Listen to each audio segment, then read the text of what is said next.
Hello guys, welcome to my channel. আজকে দেখতে পাচ্ছ আমি এটা কেক বানাচ্ছি। আর কেকটা খেতে খুব ময়েস্ট হয়েছে। কোনোভাবে কোনো ডিমের ব্যবহার না করে যে এত ভালো কেক বানানো যায় সেটা তোমরা শিখে নাও। প্রথমে একটা বলে 1 কাপ গুঁড়ো চিনি দিয়ে নিচ্ছি, যেটা একবার ছেঁকে দিতে পারো।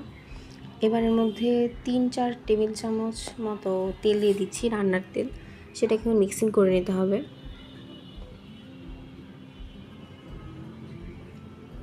এটার মধ্যে এখন 1 কাপ আমি দুধ নিয়েছি, কিন্তু এতগুলো লাগবে না। এখানে প্রায় 1/4 কাপ বেঁচে যাবে। এখন এটাকে একটা স্মুথ ব্যাটারের মতো করে নিতে হবে, যেখানে কোনো লাম্পস থাকা যাবে না। এখানে এবার আমি 1 কাপ ময়দা দিয়ে দিচ্ছি, চালনিতে চেলে দিচ্ছি। এর মধ্যে 1 টেবিল চামচ বেকিং পাউডার আর 1/2 চামচ বেকিং সোডা দিলে এনাফ। ভালোভাবে মিশিয়ে নিতে হবে, একই দিকে ঘোরাতে হবে।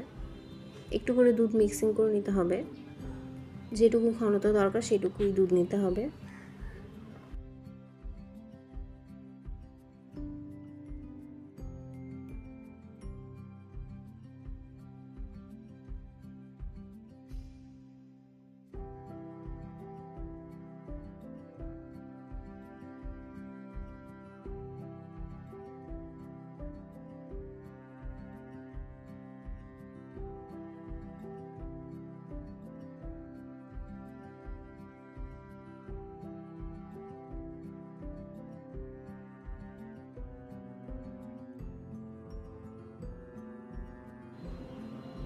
এবার এখানে আমি ভ্যানিলা দিয়ে দিচ্ছি। এই ভ্যানিলাটা না অল্প দিলে ঠিক জমে না, এই কারণে আমি 2 টেবিল চামচ দিয়ে দিয়েছি। এখানে মোল্ডে আমি তেল ব্রাশ করে নিয়েছি, একটা বাটার পেপারও দিয়ে দিয়েছি। তোমরা এখানে তেল দেওয়ার পরে বাটার পেপার না দিয়ে ময়দা ছড়িয়ে দিলেও পারবে।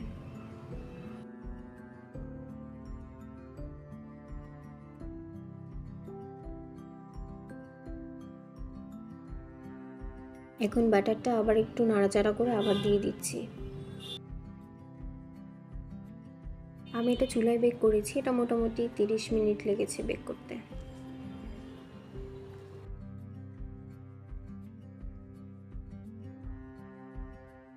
এখানে কেক করা হয়ে গেছে, তোমরা দেখতেই পাচ্ছ কতটা নরম হয়ে গেছে।